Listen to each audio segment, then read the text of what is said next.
ready to emotion coach. Now, I've created a very simple 4A process or principles. They're based on John Gottman, Elaine Maslisch, and Adele Faber. Now, the first principle is called attention. Attention is about being completely present for the child without any distractions or interruptions. It's giving them the space to feel that they're important in this moment.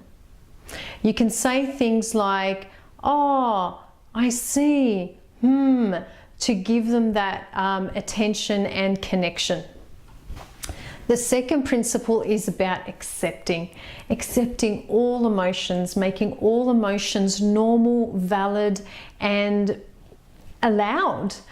It's important to distinguish between the emotion being okay and the behavior. If there is an inappropriate behavior, then that's not okay and needs to be managed. So making all emotions valid, normal, but not all behavior valid or normal, depending on what it is. Now, we're at this stage, it's great to say things to your child like, "Hey, that's a normal feeling to have in this situation," or, "You know what, I felt like that in a very similar situation." So validating the emotions critical here. The third principle is articulate.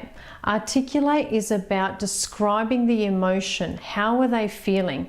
At the back of the workbook, there is a circle with a whole bunch of different emotions on there. Pick some of those emotions next time you speak to your child to help them broaden their emotional vocabulary. When I've done life coaching, I've found that a lot of my clients struggle with understanding how they're feeling.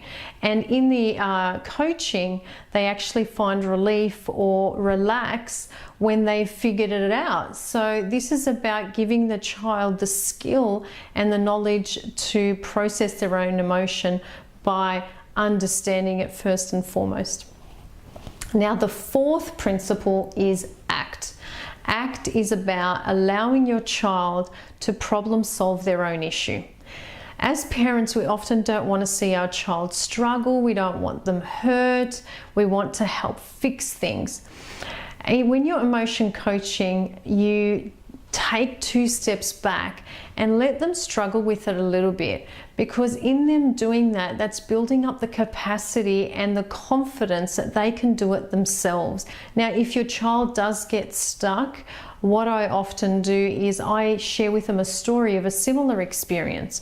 So if they're talking about their teacher being unfair or treating them unkind, I liken it to my experience where I've had a boss that has been similar and how I've managed that situation. So that broadens their understanding and their learning, so they're able to maybe move through it on their own. It's not giving them the answer. Sometimes in emotion coaching, you don't even go to that step. What I've found with my kids, they process the emotion by just letting it out, understanding it, and sometimes they just walk away and I'm like, what just happened there? So they've found relief in just talking about it, and they didn't need to action or do anything with it. So just note that through the emotion coaching, sometimes you don't even use the principle of ACT at all, where they have to resolve or think of a solution.